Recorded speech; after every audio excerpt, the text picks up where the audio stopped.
Kesaksian akhir abad.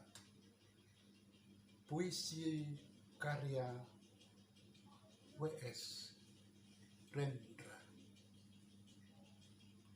Ratap tangis menerpa pintu kalbuku, bau anyir darah mengganggu tidur malamku. Oh, tikar tafakur, oh bau sungai Tohor yang kotor. Bagaimana aku akan bisa membaca keadaan ini? Di atas atap kesepian nalar pikiran yang digalaukan oleh lampu-lampu kota yang bertengkar dengan malam. Aku menyerukan namamu, wahai leluhur Nusantara. Oh Sanjaya, leluhur dari kebudayaan tanah. Oh Punawarman, leluhur dari kebudayaan air. Kedua wangsamu telah mampu mempersekutukan budaya tanah dan air. Oh Resi Kuturan, oh Resi Nirarta, empu tampan yang penuh kedamaian. Telah kamu ajarkan tatanan hidup yang aneka dan sejahtera, yang dijaga oleh Dewan Hukum Adat. Oh, bagaimana aku bisa mengerti bahasa bising dari bangsaku kini?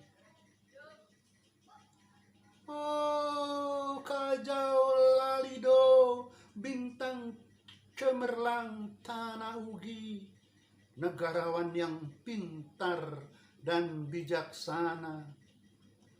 Telah kamu ajarkan aturan permainan di dalam benturan-benturan keinginan yang berbagai ragam di dalam kehidupan.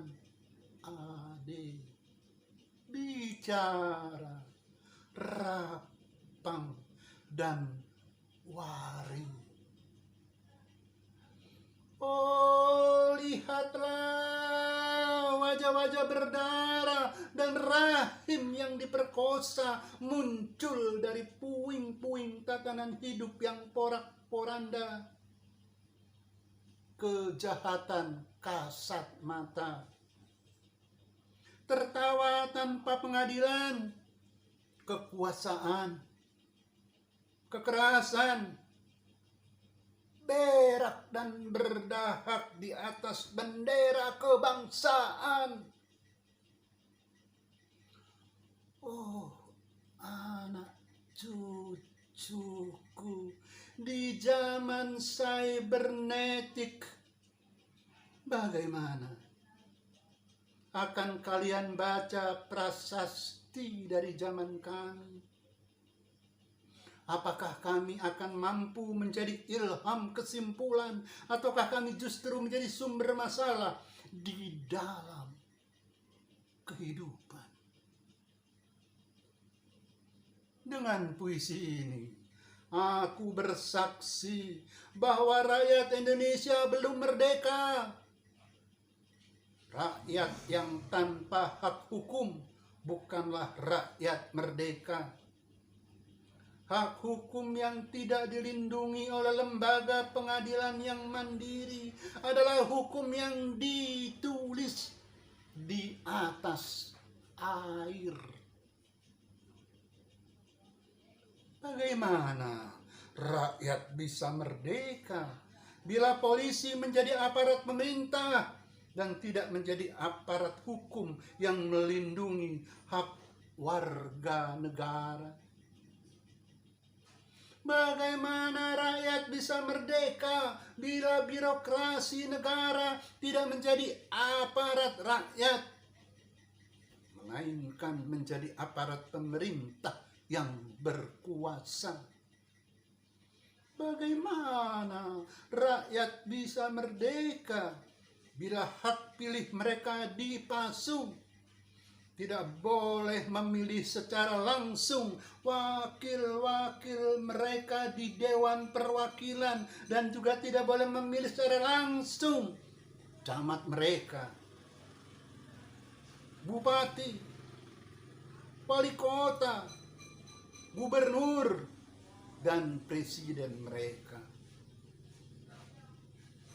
Dan partai-partai politik menganggap rakyat hanya abdi partai yang diamankan masa politik partai. Kaulah partai atau hamba partai. Bagaimana rakyat bisa merdeka bila pemerintah melecehkan perdagangan antar daerah dan mengembangkan marketalisme dan sehingga rela menekan kesejahteraan buruh, petani, nelayan, guru, dan serdadu berpangkat rendah? Bagaimana rakyat bisa merdeka bila provinsi-provinsi sekedar menjadi tanah jajahan pemerintah pusat? Tidak boleh mengatur ekonominya sendiri, tatanan hidupnya sendiri, dan juga keamanannya sendiri. Ayam, serigala, macan ataupun gajah, semuanya peka pada wilayahnya. Setiap orang juga ingin berdaulat di dalam rumah tangganya. Setiap penduduk ingin berdaulat di dalam kampungnya. Dan kehidupan berbangsa tidak perlu merusak daulat kedaerahan. Hasrat berbangsa adalah naluri rakyat untuk menjalin ikatan daya cipta antar suku yang penuh keanekaan kehidupan dan memaklumkan wilayah pergaulan yang lebih luas untuk merdeka bersama. Tetapi lihatlah selubung kabut saat ini. Penjajahan tatanan uang, penjajahan modal, penjajahan kekerasan senjata, dan penjajahan oleh partai-partai politik masih merajalela di dalam negara. Dengan puisi ini, aku bersaksi bahwa sampai saat puisi ini aku tanda tangani, para elit politik yang berkedudukan ataupun yang masih di jalan tidak pernah memperjuangkan sarana-sarana kemerdekaan rakyat. Mereka hanya rusuh dan gaduh memperjuangkan kedaulatan golongan dan partainya sendiri. Mereka hanya bergulat untuk posisi sendiri. Mereka tidak peduli kepada posisi rakyat, tidak peduli pada posisi hukum, posisi polisi, ataupun posisi birokrasi. Dengan picik mereka akan mendaur ulang malapetaka bangsa dan negara yang telah terjadi. Oh Indonesia, Indonesia, negara yang kehilangan makna. Rakyat sudah dirusak asas tatanan hidupnya. Berarti sudah dirusak dasar peradabannya, dan akibatnya dirusak pula kemanusiaannya. Maka sekarang negara tinggal menjadi peta. Itu pun peta yang lusuh dan hampir sobek pula. Pendangkalan kehidupan bangsa telah terjadi. Tata nilai rancu, dusta, pencurian, penjarahan, dan kekerasan halal. Manusia sekedar semak belukar yang gampang dikacau dan dibakar. Paket-paket pikiran yang murah dijajakan. Penalaran amarah yang salah mendorong rakyat terpecah belah. Negara tidak mungkin kembali diutuhkan tanpa rakyatnya dimanusiakan. Dan manusia tidak mungkin menjadi manusia tanpa dihidupkan hati nuraninya. Hati nurani adalah hakim adil untuk diri kita sendiri. Hati nurani adalah sendi dari kesadaran akan kemerdekaan pribadi.